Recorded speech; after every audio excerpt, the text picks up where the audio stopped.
Cái này cũng phở luôn hả? Hai nồi.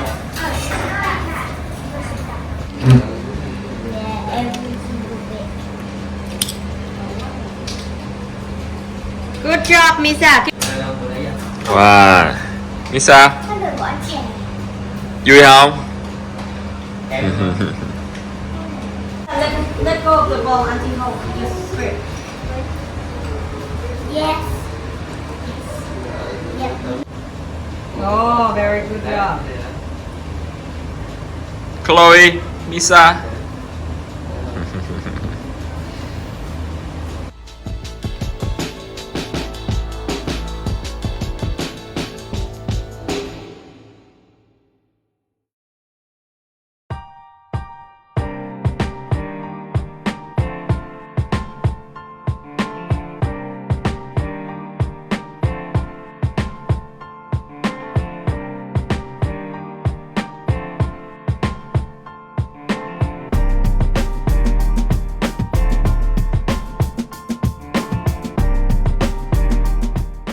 Em cũng lo hả em? Rồi tại mình đến tối rồi mà. Tới sáng rồi mà.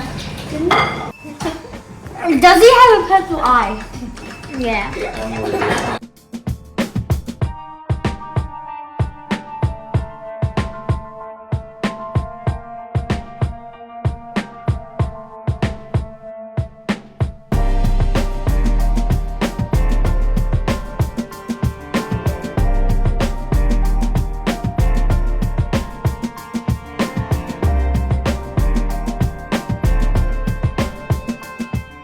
Ruốc gà nhìn ăn cũng ngon ha.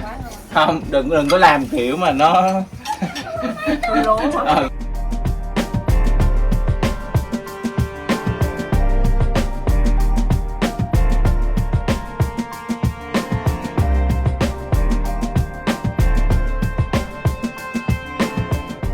Mềm hơn á.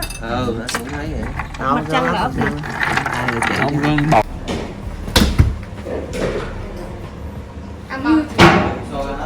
One cup.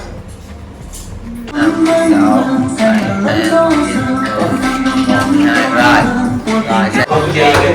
Chơi đi.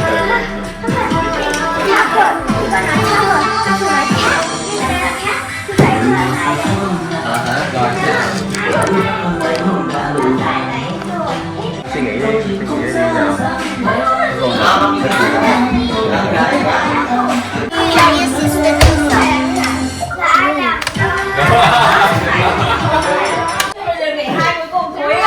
Không có giao lực đó. Nè cái lực không có giao lực là không được tới hai. Tới rồi, có gì nữa. Để hai cuối cùng một thối ha. Ai đó nhất thì người đó được cộng. Còn gì mà cho hả? Cho em the freezer. Phải ra đường đó. No, you can wait for it. Thế nào? Yeah. Do you know what this is, Ryan? Ah! No. Better not break the TV.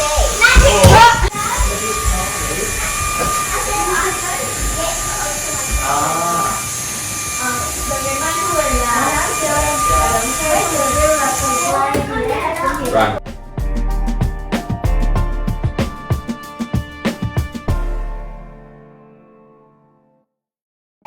Happy birthday to you. One more time. Day to you. Happy birthday to you. Happy birthday dear Ryan. Happy birthday to you. Hooray! Hooray!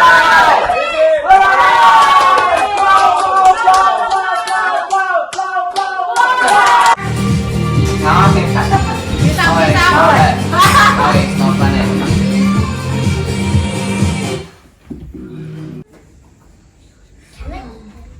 No, you cannot. Oh. No, you're not eating him. Dad, don't. So wait for 1 second. You guys, can you guys leave us alone? It's a sleepover, not a party talking party over. Yeah. Leave us alone.